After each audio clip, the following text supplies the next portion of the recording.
आज चाहिँ हामी यो पिकनिक स्पोटमा छौँ। पिकनिक स्पोटमा आएछौँ सानो प्रोग्राम लिएर भने हामीले खाजा सजा खाएर चाहिँ थोरै बाहिर निक्लिसकेका छौँ। अबको केही समयपछि फेरि पनि यहाँ खसीको मासुहरू पाक्दैछ, त्यसपछि खाना चाहिँ आइन्छ तर कसको के भनेर सोधिँदैन यहाँ। त्यही हो खै जोडा मेरो जोडाज्यू हो। उसले खानु पर्यो भने पेटी र जाँड फुकालेर खाने हो। मेरो एकजना साथी छुट्या छ दीपक होइन।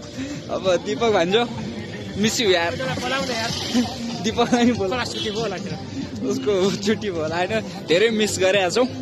अब मुरली हुने चालले खाने मान्छे हो पनि खैर केही छैन, यस्तै हो केही छैन जिन्दगीमा। एनिवे रमाइलो रहेछ यहाँनिर यो सल्लाहघारीहरू है, राम्रो लाग्यो।